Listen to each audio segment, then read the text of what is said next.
বাইরের ওয়েদারটা খালি একবার দেখো, বাইরে ওই দূরেতে কুয়াশা পড়েছে প্রচণ্ড পরিমাণ। আর আমাদের এখানে এই যে দেখো টাওয়ার ভিলাটা ছিল, ওটা প্রায় ভাঙা হয়ে গেছে। কিছুদিন আগে এটা কি সুন্দরভাবে দাঁড়ানো ছিল, এখন পুরো ভেঙে গেছে। আর এত পরিমাণ ঠান্ডা, জানলা দরজা কিছুই খোলা যাচ্ছে না। আর আমাদের এই যে নিচেটাতেও জল দেওয়া এখন বন্ধ করে দিয়েছে ঠান্ডার জন্য। ওই দেখো দূরেতে কুয়াশা, ছাদে গেলে তোমাদের সাথে শেয়ার করব। ঘুম থেকে উঠে সমস্ত কাজকর্ম করবার পর মুখটুক ধুয়ে আমি কফি নিয়ে এখন বসেছিলাম কফিটা খাবো বলে। মায়ের সাথেও কথা বলছিলাম, হঠাৎ ফোন এলো। ফোনের মধ্যে ফোন আসতে নিচে দৌড়ে গিয়ে দেখলাম আমার পার্সেল এসেছে। ফ্লিপকার্ট থেকে একটা পার্সেল অর্ডার করেছিলাম, সেটাই এসে গেছে। 25 তারিখে আসার কথা ছিল, কিন্তু তাড়াতাড়ি চলে এসেছে, ভালোই হয়েছে। আর এটার মধ্যে আছে শ্যাম্পু। আসলে আমার যে শ্যাম্পুটা ছিল ওই শ্যাম্পুটা না শেষ হয়ে গিয়েছিল, যার জন্য ভাবলাম একটা শ্যাম্পু তো অর্ডার করতে হবে, তো সেই জন্যই শ্যাম্পুটা অর্ডার করেছিলাম। তবে শ্যাম্পুটা কিন্তু একদম ভালো ছিল না, কেউ ফ্লিপকার্ট থেকে শ্যাম্পু ইউজ করো না। থেকে তোমাদের সামনে আসা হয়নি, তো এইমাত্র জাস্ট আসলাম। সকালবেলা ঘুম থেকে উঠে বাইরে দেখেছি ওয়েদারটা কেমন ছিল। তো এখন বেলার দিক হয়ে গেছে, কিন্তু বাইরের ওয়েদারটা বেশ সুন্দর রয়েছে, বেশ একটু রোদ মতো বেরিয়েছে। আর চুলে যেহেতু শ্যাম্পু করেছি, তাই চুলটা একটু শুকনো করার জন্য ছাদে এসেছি। আর এদিকে এই যে দেখো জামা কাপড় এনেছি, এগুলো ধোবো বলে। আর মাসি যেহেতু এই কদিন ধরে আসছে, তাই কয়েকটা জামা কাপড় উনি কেচে দিয়ে গেছে, তো সেগুলো নিয়ে যাব আর বাকিগুলো শুকনো করতে দিয়ে যাব। তো সকাল থেকে তোমাদেরকে ইন্ট্রো দেওয়া হয়নি, তাই ভাবলাম ইন্ট্রোটা দিয়ে নিই। গুড আফটারনুন, আশা করি তোমরা সকলে ভালো আছো আর আমিও ভালো আছি। আমার নতুন আরও একটি ভিডিওতে তোমাদের সকলকে জানাই অনেক অনেক স্বাগত। তো এর সঙ্গে কিছু কথা তোমাদের সাথে শেয়ার করব। কথাটা হচ্ছে, প্রায় মানুষেরই দেখছি এখন ইউটিউব চ্যানেল চলে যাচ্ছে। যারা বিশেষ করে চ্যালেঞ্জ ভিডিও করছে তাদের চ্যানেলগুলো বেশি চলে যাচ্ছে। বাচ্চাদের নিয়ে যারা কিসিং ভিডিও, তারপর আরও যে সব ভিডিওগুলো হয় সেগুলো যে করছে, তাতে তাদের চ্যানেলগুলো সরিয়ে দেওয়া হচ্ছে। একটা ইউটিউবে ভিডিও করাটা এতটা পরিমাণ কষ্টজনক যে ধারণার বাইরে। তারপর তাতে এডিট করা, পিছন থেকে ব্যাকগ্রাউন্ডে মিউজিক দেওয়া, তারপর কিছু কথা বলা, একটা টপিক নিয়ে কথা বলা, এইসব জিনিসগুলো চিন্তা করতে করতে আমাদের কন্টেন্ট ক্রিয়েটারদের সারাটা দিন চলে যায়। তার সঙ্গে যদি একটা চ্যানেল দাঁড় করাতে গিয়ে সেই চ্যানেলে ইউটিউব থেকে চলে যায়, তাহলে কিন্তু আশাটা একদম উঠে যায় ইউটিউব থেকে, মনে হয় আর ভিডিও করব না।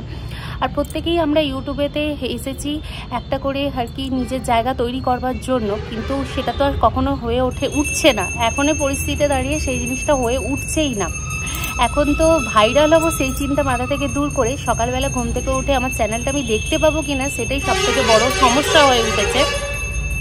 কারণ প্রত্যেকটা দিন ভয়ে ভয়ে কাটাতে হয় যে সকালবেলা ঘুম থেকে উঠে আমি আমার চ্যানেলটা দেখতে পাবো তো, যদি না দেখতে পাই কি হবে, এই জিনিসটা হয়ে ওঠে। যতই ভালো আমরা ভিডিও করি না কারণ প্রত্যেক দিন নিত্য নতুন একটা করে আর কি নিয়ম হচ্ছে। 2024 সালে এসে অনেক নিয়ম হয়েছে। যখন আমরা শুরু করেছি তখন এত নিয়ম ছিল না, এত কন্টেন্ট ক্রিয়েটারও ছিল না। তো এখন প্রত্যেক দিন নতুন নতুন আপডেট আসছে, তার মধ্যে কার কখন চ্যানেলটা চলে যাবে সেই একটা চিন্তাধারা। যাই হোক, তবুও নিজের কন্টেন্ট দেওয়াটাই ভালো বলে আমি মনে করি। তাতে যাই হোক না কেন, নিজের কন্টেন্ট সবসময় ভালোই হবে আশা করি, আর তাতে চ্যানেল যাবে না। কিন্তু এই চ্যালেঞ্জ ভিডিও যারা করছো বা যারা অন্যান্য ভিডিও তুলে ছাড়ছো, তারা আশা করি ছেড়ো না।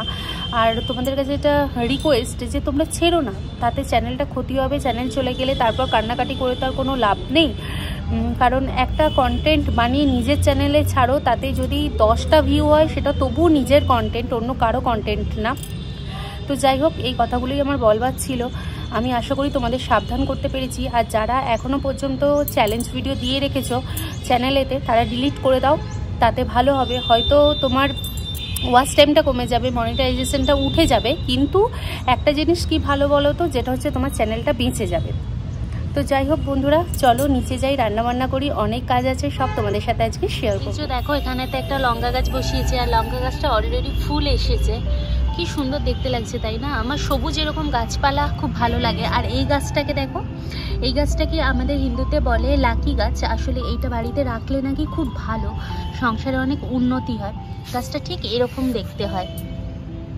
আর এই গাছটাও কি ভালো লাগছে দেখো দেখতে। আর এই যে দেখো, এই রাঙালু গাছটা যে কবে তুলবে, আমি এটার অধীর অপেক্ষায় আর কি বসে রয়েছি যে এর মধ্যে কি রয়েছে। আর ফুলগুলোর কথা তো আর তোমাদের কি বলবো, এতই সুন্দর। এই যে দেখো, এটা কিন্তু সেই বিটের যে কালার হয় সেই কালারটা, আর এইটা হয়েছে হলুদ কালার। একই গাছে দুটো বেরিয়েছে নাকি? হ্যাঁ, একই গাছে দুই রকম ফুল। দেখো, এই একটা কালার এসেছে আর এই একটা কালার এসেছে। বাহ, একই গাছে দুটো ফুল আমি এই ফার্স্ট দেখলাম। চলো এবার নিচে যাই। আজকে রান্না করব পেঁয়াজ পাতা দিয়ে। এই যে টমেটো, এই একটা টমেটো হালকা একটু খারাপ হয়ে গেছে, এটাকে কেটে নেব। আর এই যে কড়াইশুঁটি আছে, দিয়ে একটা মাছের ঝাল বানাবো। আর দেখলাম আধখানা বাঁধাকপি পড়ে আছে, তাই বাঁধাকপিটাকে ভাবলাম ভেজে নেব, তো ভালো লাগবে খেতে। আর কি বানাবো, আর কিছুই বানাবো না, একটু ডাল সিদ্ধ করব। তো চলো কাটাকুটিগুলো শুরু করি। আমাদের সকলেরই অনেক কিছু চাওয়ার থাকে, অনেক কিছু পাওয়ার ইচ্ছে থাকে। আমার কিন্তু চাওয়ার এবং পাওয়ার সেরকমভাবে কোনো কিছুরই ইচ্ছে নেই। ছোটোবেলা থেকে সবটুকুটাই পেয়ে এসেছি, শুধু যেটা প্রয়োজন সেটা হচ্ছে ভালোবাসা। একটু ভালোবাসা পেলেই মানুষের কাছে আমি কিন্তু জীবনে মনে হয় সবটুকু পেয়ে গেছি। রান্নার জন্য আমি সব কিছু গুছিয়ে নিয়েছি। আলু, টমেটো কুচি, এখানে কড়াইশুঁটি, পেঁয়াজ কলি, এখানে পেঁয়াজ কুচি, আর এখানে বাঁধাকপি। আজকে রান্না করব মাছের মাথা দিয়ে বাঁধাকপি, আর আলু দিয়ে মাছ দিয়ে এইগুলো দিয়ে একটা তরকারি বানাবো। আর এখানে আমার ডাল সিদ্ধ করা হয়ে গেছে। তো চলো রান্না বান্নাগুলো শুরু করি। খুব সিম্পলভাবে মাছের মাথা দিয়ে বাঁধাকপি রান্না করব। তার জন্য তেলের মধ্যে আমি মুড়োটাকে ভেজে নিয়েছি, মাছের মাথাটাকে। তার মধ্যে পেঁয়াজ কুচি, টমেটো আর দিয়ে দিয়েছি কড়াইশুঁটি। ওইগুলোকে লাল লাল করে ভাজা হয়ে গেলে এর মধ্যে আমি দিয়ে দেব হলুদ গুঁড়ি, জিরে গুঁড়ি আর দেব লঙ্কা গুঁড়ি, দিয়ে বাঁধাকপিটা তুলে দেব। সবসময় আদা রসুন পিষে রান্না করতে আমার একদম ভালো লাগে না, যার জন্য আজকে একদমই রান্নাগুলো আমি আদা রসুন ছাড়া করেছি। বাঁধাকপিটা হয়ে যাবার পর আমি বসিয়ে দিয়েছি মাছের ঝাল। মাছের ঝাল বানানোর জন্য কড়ার মধ্যে তেল দিয়ে জিরে ফোড়ন দিয়ে তার মধ্যে মোটা মোটা করে কেটে রাখা আলুগুলোকে দিয়ে লাল লাল করে ভেজে নিয়েছি, এবং তার মধ্যে দিয়ে দিয়েছি পেঁয়াজ কলি আর টমেটো দিয়ে ভালো করে আমি কষিয়ে নেব। কষানো হয়ে যেতে এর মধ্যে আমি জিরে গুঁড়ো, অনেকটা পরিমাণ জিরে গুঁড়ো দিয়েছি, লঙ্কা গুঁড়ো দিয়েছি আর কিছুটা পরিমাণ হলুদ গুঁড়ো দিয়েছি, দিয়ে ভালো করে মশলাটা ভাজা ভাজা করে নিয়ে এর মধ্যে জল দিয়ে ফুটিয়ে নেব। নিলেই হয়ে যাবে মাছের তরকারি। খুব যে ভালো আমি রান্নাবান্না করতে পারি সেটা বলাটা কিন্তু একদম ভুল হবে। সেই রকমভাবে রান্নাবান্না আমি করতে পারি না, তবে যতটুকু করতে পারি সবাই খেতে পারবে। তো রান্নাবান্না ওদিকে কমপ্লিট হয়ে যাবার পর বাসন টাসন মেজে গ্যাস ট্যাস পরিষ্কার করে আমি চলে এসেছি স্যালাড করতে। কিছুটা পরিমাণ শসা, পেঁয়াজ কুচি আর একটা লঙ্কা কুচি করে নিয়ে এর মধ্যে দিয়ে একটু সামান্য নুন দিয়ে ভালো করে আমি এটাকে মেখে নেব। ভাতের সঙ্গে একটু প্রত্যেক দিন স্যালাড খাওয়াটা উচিত। তো আমার মাঝে মাঝে কাটা হয়, আবার মাঝে মাঝে কাটা হয় না। যেদিন সময় থাকে সেদিন তাড়াতাড়ি করে কেটে নিই, আর যেদিন সময় থাকে না সেদিন এমনি খাওয়া দাওয়া করে নিই। দেখো লাঞ্চ নিয়ে বসে পড়েছি। বাঁধাকপির তরকারি, এখানে আলু দিয়ে মাছ দিয়ে সবজি, এখানে আছে স্যালাড আর এখানে আছে ডাল। তো চলো খাওয়া দাওয়াটা করে নিই। প্রচণ্ড খিদে পেয়েছে আমাকে। তোমরা খাবে, চলে এসো কেউ।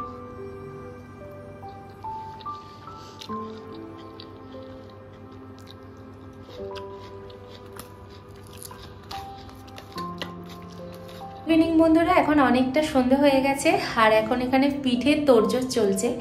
আসলে বসে থেকে থেকে একটা ভিডিও দেখছিলাম, তাতে দেখলাম যে চিতই পিঠে বানাচ্ছে, তো আমারও খেতে ইচ্ছে করলো।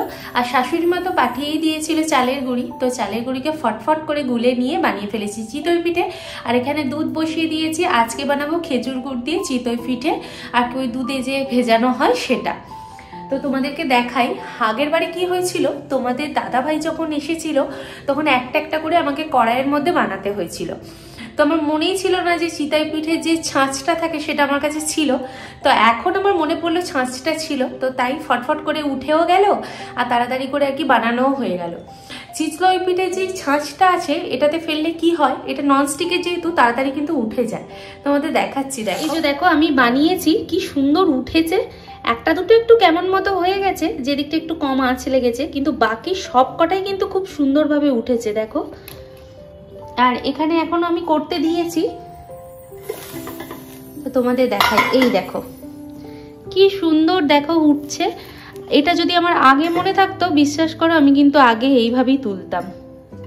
কিন্তু আমার মনেই ছিল না যে এটা ছিল বলে। কি সুন্দর উঠে যাচ্ছে দেখো তাড়াতাড়ি করে। তো আর দুটো আছে, এর মধ্যে দিয়ে দেব এগুলোকে তুলে। এই যেমন এই ধারের গুলো যে আছে না, এগুলো একটু আটকে আটকে মতো যাচ্ছে। এতে যদি একটুখানি তেলের পরিমাণটা একটু বেশি দেওয়া যায় তাহলে কিন্তু তাড়াতাড়ি করে উঠে যাচ্ছে। খুব সুন্দরভাবে চিতই পিঠেগুলো কিন্তু উঠে যাচ্ছে দেখো। আমার কিন্তু বেশ ভালো লাগছে, কিন্তু খারাপও লাগছে। তোমাদের দাদাভাই থাকলে ও কিন্তু পছন্দ করে ওই দুধে চিতই পিঠেটা, ওটা কিন্তু ওদের বাড়িতে বানায় না। তো যদি ও থাকতো ওকে দিতে পারতাম আমি। ঠিক আছে চলো এগুলো তুলে দিই। বানানো হয়ে গেছে, খুব সুন্দর উঠেছে কিন্তু আমার এত ভালো লাগছে, আর খুব নরম হয়েছে জানো। আর এখানে দুধ গরম করতে বসিয়ে দিয়েছি, এলাচ দিয়েছি, দিয়ে দুধটা ফুটে উঠলে এগুলো দেব। দুধটা প্রায় অনেকক্ষণ ধরে ফুটছিল, ফুটে প্রায় এসে গেছে। এবার এর মধ্যে এক এক করে চিতই পিঠেগুলো দিয়ে দিচ্ছি, দিয়ে 10 থেকে 15 মিনিটের মতো ফুটিয়ে নেব। ফুটিয়ে নিলে কি হবে, পুরো একদম ক্ষীরের মতো খেতে লাগে জিনিসটা, তো ভালো লাগে। আর আজকে চিতই পিঠেটা যে আমি বানাচ্ছি দুধ দিয়ে, এটা আমি সম্পূর্ণটা খেজুর গুড় দিয়ে বানাবো। তোমাদের দাদাভাই অনেকটা পরিমাণ খেজুর গুড় এনে দিয়েছে, ওগুলো তো থাকলে নষ্ট হয়ে যাবে, সেই জন্য ভাবছি করে করে খেয়ে নেব। আর তোমাদের দাদাভাই যেহেতু বাড়িতে নেই, আমাকে নিজেকেই এখন করে করে খেতে হবে। আর আমার পিঠে খেতে ভীষণ ভালো লাগে। যখন বাড়িতে ছিলাম তখন প্রায় দিনই মা বানিয়ে দিত, খেতাম, কিন্তু এখানে একা থাকি বলে বানানো হয়নি। কিন্তু আজকে আমার ভীষণ ইচ্ছে করেছিল বলে বানিয়েছিলাম। এই যে দেখো আমার সম্পূর্ণ রেডি হয়ে গেছে চিতই পিঠে। কেমন হয়েছে তোমরা কিন্তু কমেন্ট বক্সে অবশ্যই জানিও। আমি কিন্তু পারফেক্ট বানিয়েছি কিনা আমি বুঝতে পারছি না, তোমরা তো দেখে বুঝতে পারবে, অবশ্যই কিন্তু আমাকে জানিও। ঠিক আছে বন্ধুরা, আজকে ব্লগটা এতটুকুই, ভালো থেকো।